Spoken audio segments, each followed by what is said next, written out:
తెలంగాణ ప్రజల రుణం తీర్చినటువంటి పెద్దలు కేసీఆర్ గారిని మాట్లాడాల్సిందిగా కోరుతా ఉన్నాం. థాంక్యూ.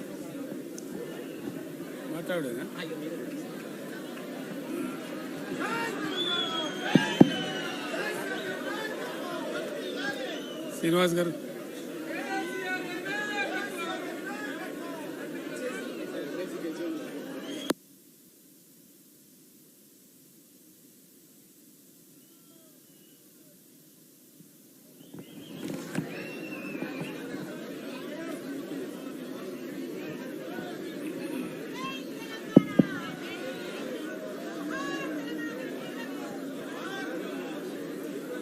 గౌరవనీయులు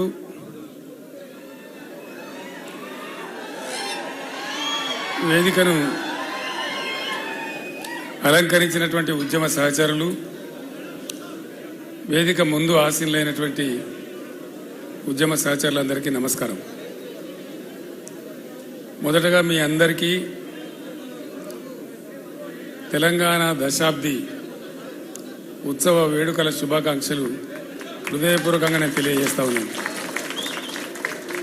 ఈ వేదిక ద్వారా మనకు మనం మాత్రమే శుభాకాంక్షలు తెలుపుకోవడం కాకుండా మనకు స్ఫూర్తి ఇచ్చి మన వెంట నడిచి రాష్ట్ర ఆకాంక్షను సాకారం చేయడంలో మన వెంట నలిచినటువంటి 50 మంది తెలంగాణ ప్రజలకు కూడా ఈ సందర్భంగా నేను హృదయపూర్వక దశాబ్ది ఉత్సవ శుభాకాంక్షలు తెలియజేస్తా ఉన్నాను.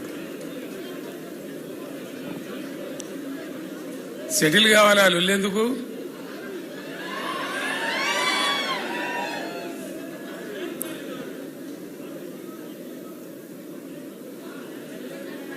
కొన్ని క్షణాలు చాలా గొప్పగా ఉంటాయి జీవితంలో, ఎవరికైనా కొన్ని బాధ పెట్టేవిగా ఉంటాయి. ఇది ఒక గొప్ప ఉద్విగ్నమైనటువంటి క్షణం. ఈరోజు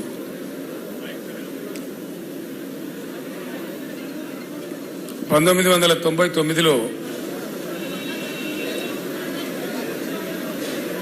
అంతకు ముందు కాలంలో తెలంగాణ అనుభవించినటువంటి బాధ, సమాజమే ఒక భయంకరమైనటువంటి, బాగా వస్తుంది కదా, మంచిగా ఉంది, ఎందుకకి వినబడతలేదా?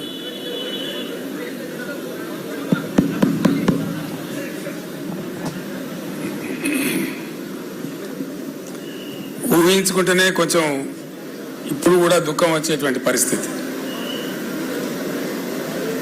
యావత్తు తెలంగాణ, ఇంచుమించుగా మొత్తం తెలంగాణ వరుస కరువులకు, వలసలకు, కరెంటు కోతలకు, ఆత్మహత్యలకు, చేనేత కార్మికుల ఆకలి చావులకు ఒక భయంకరమైనటువంటి దృశ్యంగా, చాలా చాలా బాధ కలిగించేటువంటి, భరించలేనటువంటి అమానుషమైనటువంటి ఒక పరిస్థితికి లోనైన తెలంగాణ.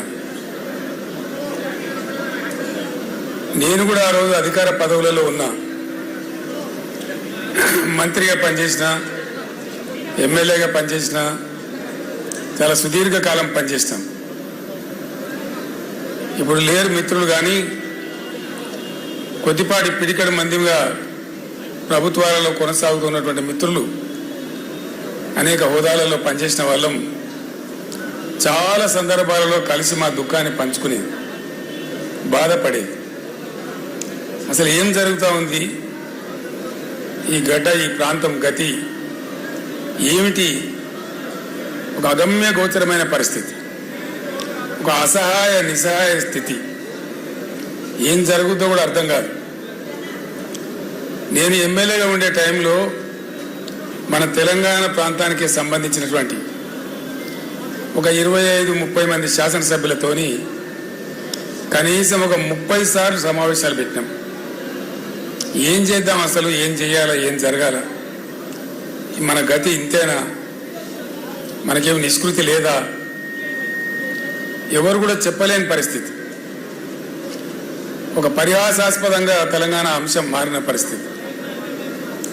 ఆ రోజు కరెక్ట్గా సిచ్యువేషన్ ఏంటంటే, ఎవరో కొంతమంది కొన్ని సందర్భాలలో తమ చిల్లర రాజకీయ అవసరాల కోసం తెలంగాణ ఉద్యమాన్ని ప్రారంభించడం, దాని నెలలో 2 నెలలో 3 నెలలో 4 నెలలో నడిపి కాడెత్తేయడం, వేరే వాళ్ళ కంటే కూడా తెలంగాణ వాళ్ళు కూడా తెలంగాణను హాస్యాస్పదం చేసేటువంటి స్థితికి నెట్టివేసినారు.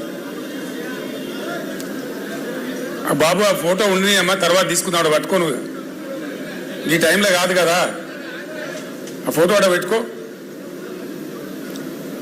4 ముచ్చట్లు మాట్లాడుకున్నాక పెట్టుకుందాం అదంతా. సో అట్లా ఎవ్వరు కూడా తెలంగాణ రాష్ట్రం వచ్చుడు కాదు, అసలు తెలంగాణ అంటే మాట్లాడుడే కష్టం.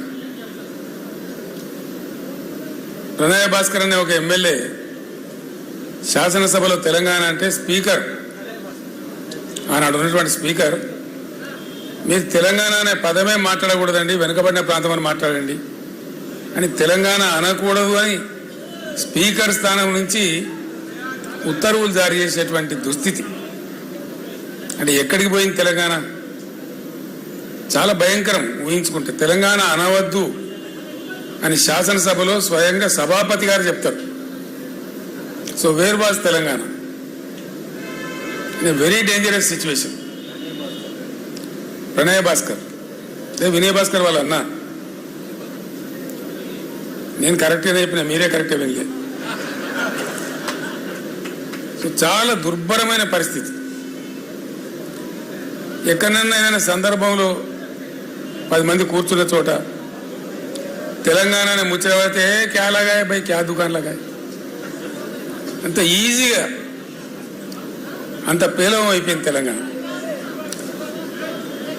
ఎటువంటి బాధలంటే ఆనాడు నా